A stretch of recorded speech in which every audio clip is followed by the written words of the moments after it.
ध्यान से थोड़ी देर परमेश्वर के वचन को सुनेंगे और अपने मन को भटकने न दें और थोड़ी देर वचन की तरफ ध्यान लगाएं और वचन को ध्यान से सुने और उसके बाद में कुछ समर्पण कर परमेश्वर से प्रार्थना करें। अपना बोझ प्रभु पर डाल, कभी न घबराना, तेरा आदर मान करेगा, आश्चर्यकरण करेगा। अपना जो बोझ है वो हमें प्रभु के ऊपर डालना है, और चाहे वो हमारी बीमारी का बोझ हो, चाहे वो हमारे दुख का हो, चाहे वो हमारी परेशानियों का हो, चाहे वो हमारे जीवन में घटी कमियों का हो, चाहे वो किसी भी प्रकार का बोझ क्यों ना हो, किसी भी प्रकार की चिंता क्यों ना हो, उसे हमें प्रभु के ऊपर डालना है। और परमेश्वर हालेलुया उस वजन को, बोझ को हमारे को प्रभु उठाएगा। जब हम उसके ऊपर डालेंगे तब वो हमारे वजन को उठाएगा। इसलिए हमें अपना बोझ प्रभु के ऊपर डालना है, हमें चिंता नहीं करनी है, हमें बिल्कुल आजाद और फ्री हो जाना है। अगर हम चिंता करेंगे और अपने बोझ को और अपनी परेशानियों को खुद ही सॉल्व करने की कोशिश करेंगे तो फिर परमेश्वर को हमारी चिंता करने का या हमारे बोझ उठाने का फिर उसको कोई जरूरत नहीं है।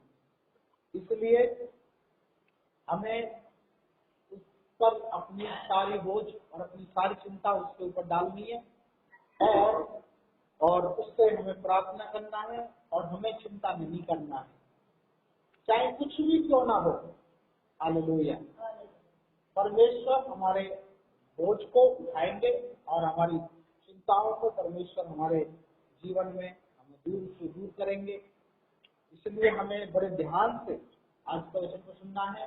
तो आज के वचन के द्वारा से हमसे बातचीत करे और ये वचन हमारे लिए बड़ी आशीष का कारण बन जाए। और उसके बाद हम प्रार्थना में जाएंगे। ध्यान से प्रभु के वचन को सुने, समझें प्रभु के वचन अपने वचन के द्वारा से हमसे क्या बात करता है। हालेलुया। यूहन्ना का सुसमाचार, एक मिनट,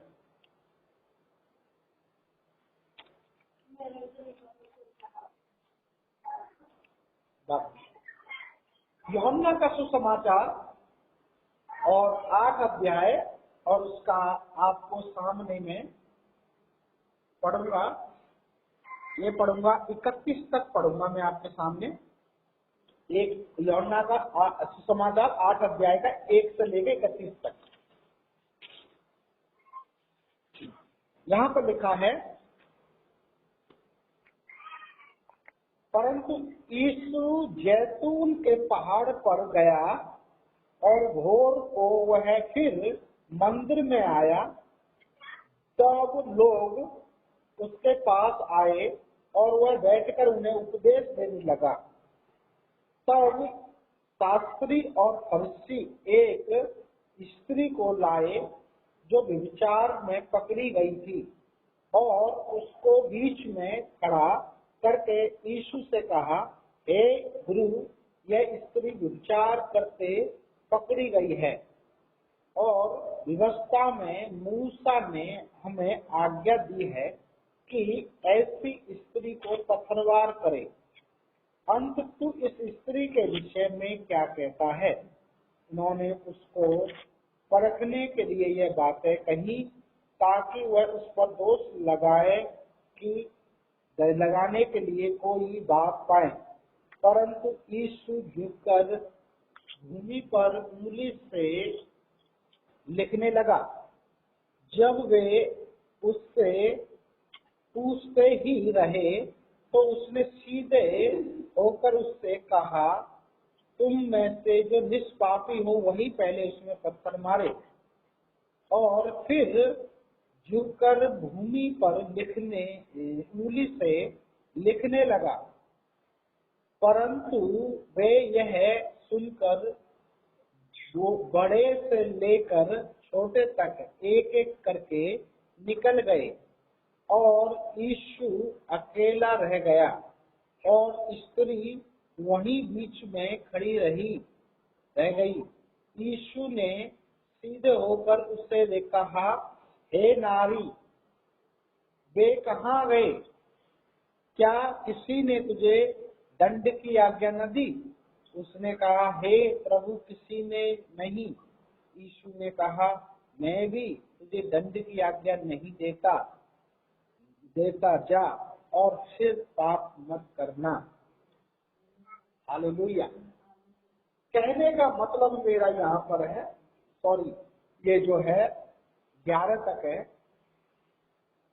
यहाँ पर हम देख सकते हैं कि एक स्त्री को शास्त्री फरीसी पकड़कर यीशु मसीह के पास लेकर आए और कहने लगे कि ये स्त्री विचार करते हुए पकड़ी गई है और मूसा की व्यवस्था में यह लिखा है कि ऐसी स्त्री को पथरवार करके मार डाला जाए। तू इसके विषय में क्या कहता है?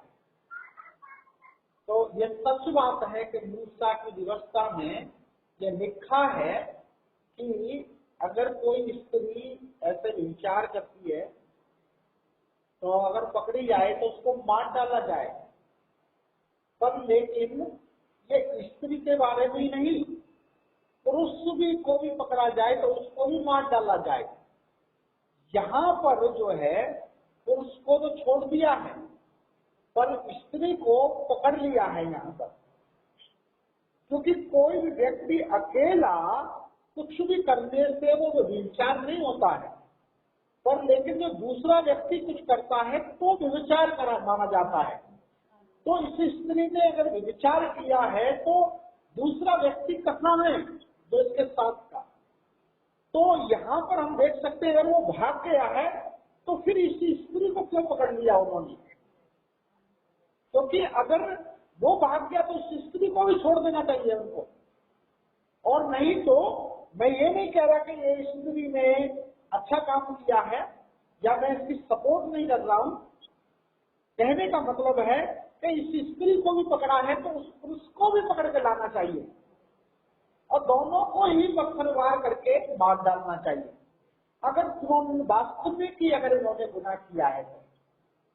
पर लेकिन यहाँ पर वो लोग स्त्री को लेकर आए हैं और इसलिए लेकर नहीं आए कि उसने ये विचार किया है, उसको इसलिए लेकर आए हैं क्योंकि यहाँ पर हम देख सकते हैं कि जब प्रभु यीशु ने कहा कि तुम में से कोई निष्पापी हो वो पहले इस पर पत्थर मारे, तो जब यीशु मसीह भूमि पर झुककर उंगली से कुछ लिखने लगा, यहाँ पर प्रभु का वचन कहता है कि उंगली से अगर वो लकीर ऐसे बोला जाता वचन में कि लकीर खींचा प्रभु ने, तो हम मानते हैं कि वो लकीर खींच दिया, वो कुछ लिखा नहीं। यहाँ साफ वचन बताता है कि उंगली झुककर यीशु मसीह भूमि पर उंगली से कुछ लिखने लगा। इसका मतलब है कि कुछ शब्द लिखा, कोई नाम लिखा, कोई प्रकार का गुनाह पाप उसने लिखकर प्रकट करके बताया। और यहाँ पर हम देख सकते हैं वचन में ऐसे लिखा है कि बड़े से लेकर छोटे तक निकल गए। मतलब एक व्यक्ति जब फंसता है कहीं तो वो वहां से बच के निकलने की कोशिश करता है।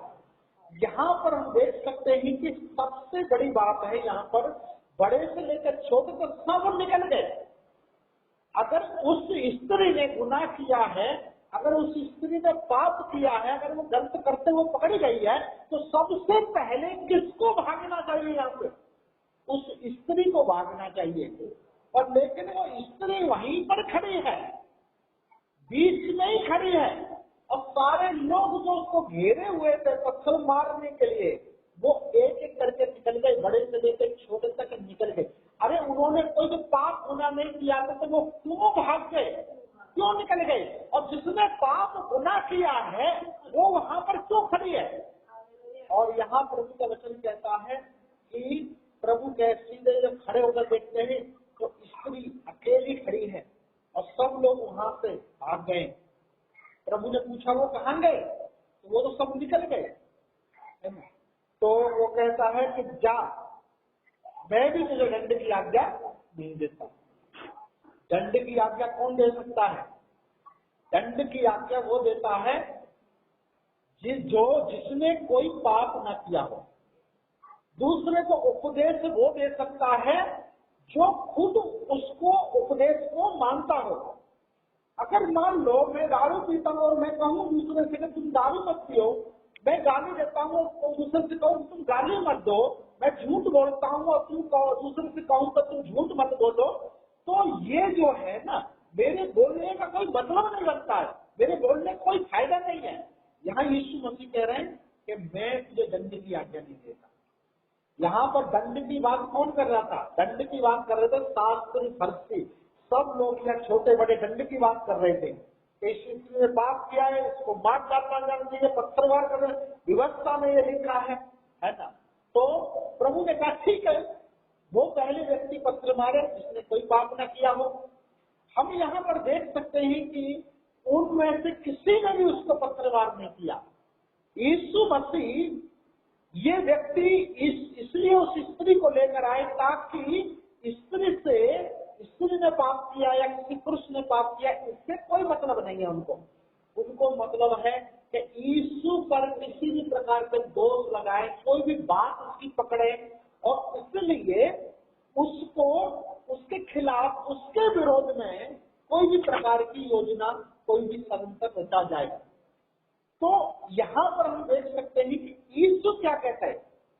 यीशु मसीह को देखो, यीशु मसीह को वो दोष लगाना चाहते हैं, पर लेकिन यीशु मसीह यहाँ निर्दोष है, उसको कोई भी दोष नहीं लगा सकता, है ना। यहाँ पर हम देख सकते हैं यीशु क्या कहता है, मैं भी तुझे दंड की आज्ञा नहीं देता। दंड की आज्ञा, सचमुच में अगर कोई दंड की आज्ञा देने वाला अगर कोई था तो वहां पर केवल प्रभु यीशु मसीह, क्योंकि यीशु ने जो कहा तुम में से कोई निष्पापी हो, वो पहले इस स्त्री को क्या करे, पत्थरवार करे। तो जब कोई भी वहां पापी निष्पापी नहीं था, इसलिए तो वो सारे लोग भाग गए थे। पर लेकिन जिसने कोई पाप नहीं किया था, सचमुच में वो यीशु मसीह था, और इसलिए वो कहता है कि मैं भी तुझे दंड की आज्ञा नहीं देता। हकीकत में दंड की आज्ञा कौन देता है? दारू पीने के लिए कौन मना कर सकता है? मैं दावे से कहता हूँ दारू मत पीना, दारू पीना गलत बात है, दारू नहीं पीना चाहिए, तुम दारू पियोगे बहुत गलत काम कर रहे हो, बहुत बुरा काम कर रहे हो। मैं इसलिए बोलता हूँ कि मैं दारू नहीं पीता, मुझे ये अधिकार है बोलने का।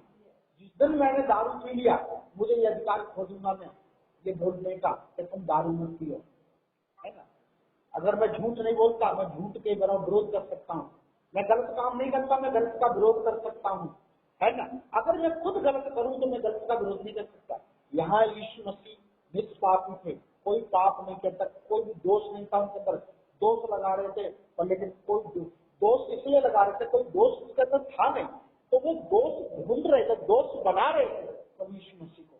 तो इसलिए वहां पर हम देखते हैं यीशु मसीह ने मैं भी तुझे दंड की आज्ञा देता। यीशु मसीह दंड की आज्ञा दे सकते थे उस स्त्री को यीशु मसीह दंड की आज्ञा देते थे, पर लेकिन यीशु मसीह ने दंड की आज्ञा नहीं दिया। बेशक उस स्त्री ने पाप किया, है ना, पर दंड मतलब उस प्रभु यीशु मसीह निष्पापी हैं, दंड की आज्ञा दे सकते, दंड दे सकते दूसरे पर, दंड नहीं दिया। क्यों नहीं दिया, ये बात तो बताना चाहता हूँ। हम भी पापी हैं, हमने भी गुनाह किया है ना, पर लेकिन फिर भी प्रभु यीशु मसीह ने हमें दंड नहीं दिया, बल्कि प्रभु यीशु ने हमारा दंड अपने ऊपर लेकर और हमारे पापों के क्षमा कर दिया। यहाँ पर इस स्त्री के बारे में कहता है, प्रभु का वचन कहता है कि मैं भी तुझे दंड की आज्ञा नहीं देता, मैं भी तुझे क्या करता हूँ, क्षमा कर देता हूँ। हालेलुया। हमारा प्रभु यीशु मसीह क्षमा करने वाला परमेश्वर है। हालेलुया। उस स्त्री को क्षमा करने का मतलब है उसने हमें भी क्षमा दिया। हालेलुया। आप हम गुनहगार नहीं है, यीशु मसीह का अगर आप विश्वास करते हैं तो आप गुनहगार नहीं है, चाहे कितना भी बड़ा गुनाह क्या हो। ये स्त्री गुनहगार थी, लेकिन सदरूप आमने सामने प्रभु यीशु मसीह बोल रहे हैं कि तेरे गुनाह क्या हो गए, क्षमा हो गए, आज से तू कभी पाप मत करना। चाहिए विचारी थी, और लेकिन यीशु ने इसको बोल दिया ना, आज से तेरे पाप क्षमा हुए, अब तू गुनहगार नहीं है। अब ये स्त्री जो है पवित्र है, धर्मी है, अब ये गुनहगार नहीं है, अब ये विचारी नहीं है, अब ये मृत्यु दंड की आज्ञा अब इसके ऊपर नहीं है बिल्कुल भी। अब कोई भी इसके ऊपर पत्थरवार नहीं कर सकता है, क्योंकि प्रभु ने उसको क्या करके क्षमा कर दिया। पाप की मजदूरी क्या है, मृत्यु, और लेकिन परमेश्वर का ऊपर विश्वास करना हमारे लिए अनंत जीवन का वरदान है, अनंत जीवन पाने का एक वरदान है, प्रभु यीशु मसीह के ऊपर विश्वास करना। हालेलुया। कहने का मतलब है कि पाप की मजदूरी तो क्या थी? मृत्यु। मतलब पाप किया था हमने और उसकी मजदूरी क्या थी? मृत्यु। पर लेकिन प्रभु यीशु मसीह ने हमारे पाप को क्षमा करके हमें मृत्यु के दंड से क्या कर लिया? बचा लिया। Hallelujah, hallelujah. अब हमारे ऊपर मृत्यु का दंड नहीं है, अब हम पापी नहीं है, अब हम दोषी नहीं है। स्वयं प्रभु यीशु ने हमारे पापों को क्या किया है? क्षमा कर दिया है। Praise the Lord. Hallelujah, hallelujah. इसलिए जा, मैं भी तुझे दंड की आज्ञा नहीं देता, जा अब से कभी दोबारा पाप मत करना। हालेलुया, पाप मत करना। Praise the Lord. इसलिए यहाँ पर हम देख सकते हैं प्रभु यीशु मसीह हमारे पापों को क्षमा किया है, हमें धर्मी ठहराया है। हालेलुया। इसलिए अभी हम पाप नहीं है, अभी हम धर्मी हैं, अभी हमें दंड के अधीन नहीं है, हमें दंड से प्रभु यीशु मसीह ने क्या किया? बचा लिया है, छुड़ा लिया है। Praise the Lord. हालेलुया। क्योंकि एक अंधे को रास्ता नहीं दिखा सकता, एक पापी दूसरे पापी को नहीं बदल सकता। इसलिए हालेलुया, प्रभु यीशु मसीह इस पापी होकर इस संसार में आकर, उसको कोई दोष नहीं था, इसलिए वो लोग उसके ऊपर दोष लगाने के लिए कुछ ढूंढ रहे थे और इसलिए वो इस स्त्री को पकड़ कर लेकर आए। अगर यीशु मसीह कहता है कि इसने अगर उसको बचाता है तो यीशु को दोष लगाते हैं, अगर उसको हाथों में सौंपता है तो प्रभु यीशु मसीह तो बचाने वाला है, पापों को क्षमा करने वाला है, तब प्रभु यीशु मसीह खुद दोषी ठहरते हैं। तो यहाँ यीशु को फंसाना चाहते थे, पर लेकिन प्रभु यीशु मसीह हालेलुया, सचमुच उसके ज्ञान की कोई सीमा नहीं है। हालेलुया। और इसलिए हालेलुया, कहने का मतलब मेरा यहाँ पर यही है कि वो परमेश्वर हालेलुया, एक जो व्यक्ति कुछ भी बोलता है वो उसके पीछे के कारण को भी वो जानता है कि ये क्यों इस बात को बोल रहा है। Praise the Lord. हालेलुया। प्रभु यीशु मसीह पाप के कभी भी पक्ष में नहीं है, पाप का वरिष्ठ विरोध करता है प्रभु यीशु मसीह। हालेलुया। क्योंकि वो धर्मी और पवित्र परमेश्वर है। Praise the Lord. Hallelujah, hallelujah, hallelujah. इसलिए प्रभु का वचन कहता है कि न्याय करना प्रभु का काम है। हालेलुया। दंड देना प्रभु का काम है। हालेलुया। और किसी को दोषी या निर्दोष ठहराना ये प्रभु का काम है। ये प्रभु का काम को कोई भी व्यक्ति इस पृथ्वी पर रहकर कर नहीं सकता। इसलिए प्रभु का वचन साफ कहता है कि तुम किसी को भी दोष मत लगाओ। हालेलुया। तुम किसी का समय से पहले किसी का न्याय मत करो, तुम किसी को भी तुच्छ समझकर और अपने आप को बड़ा मत फैलाओ। हालेलुया। अगर हम ऐसा करते हैं तो हम खुद दोषी बन जाते हैं। परमेश्वर इस वचन के द्वारा से हमें आशीषित करे। आइए हम प्रार्थना करें। Praise the Lord. हालेलुया। धन्यवाद प्रभु जी, धन्यवाद प्रभु जी। प्रभु जी तेरा वचन कहता है कि पाप की मजबूरी मृत्यु है, पाप की मजबूरी मृत्यु है, पाप के द्वारा से दुख है, पाप के द्वारा से बीमारी है, पाप के द्वारा से श्राप है, पाप के द्वारा से बंधन है, पाप के द्वारा से तमाम जो प्रकार की जो समस्याएं हैं जो मनुष्य के जीवन में आती हैं वो सब पाप के द्वारा से। और प्रभु जी तूने हमारे पापों को क्षमा करने के लिए तू स्वर्ग छोड़कर इस पृथ्वी पर आया है, मनुष्य बनकर, और मनुष्य के बदले अपने जीवन को बलिदान किया। प्रभु जी अब उस पाप का हमारे ऊपर कोई अधिकार नहीं है, क्योंकि तूने उस पाप को खुद स्वयं आकर उसको हमारे जीवन में प्रभु हमें क्षमा दे दी है। खुदावंद प्यारे प्रभु, अब कोई भी दुष्टात्मा, कोई भी बीमारी, कोई भी दुख, कोई भी समस्या, कोई भी परेशानी, कोई भी प्रकार का श्राप अब हमारे जीवन में प्रभु हमारा कुछ भी नहीं बिगाड़ सकता है। यीशु के नाम से मैं हालेलुया। मैं श्राप को हटाता यीशु मसीह के नाम से, मैं इस दुख को यीशु के नाम से दूर होने के लिए जीवन से मैं हुक्म और आज्ञा देता हूँ। यीशु के नाम में पूरी रीति से आजाद और स्वतंत्र करता हूँ। हालेलुया, आजाद करता हूँ यीशु मसीह के नाम से। इसी वक्त पूरी रीति से सर से लेकर पांव तक फ्री हो जाए। Hallelujah, hallelujah. धन्यवाद यीशु मसीह, तूने मेरी विनती और प्रार्थना को सुना। तेरी बड़ी दया और अनुग्रह को प्रभु जी मैं मांग लेता हूँ अपने ऊपर और अपनी पूरी कलीसिया हर एक की व्यक्ति के ऊपर प्रभु जी तू दया करे परमेश्वर। Hallelujah, hallelujah, hallelujah, hallelujah, hallelujah. प्रभु आज के इस वचन के आधार प्रभु जी, हालेलुया, मैं एक एक जन को तेरे हाथों में सौंपता हूँ। धन्यवाद देता हूँ प्रभु जी, तूने हमें एक अच्छा संदेश दिया प्रभु जी। हालेलुया, अपने वचन से बातचीत किया प्रभु जी। तूने परमेश्वर हमारे जीवन में प्रभु जी, हालेलुया, हालेलुया, और परमेश्वर तूने हमारे जीवन में हमारे लिए प्रभु जी तूने कार्य किया, इसके लिए मैं आपको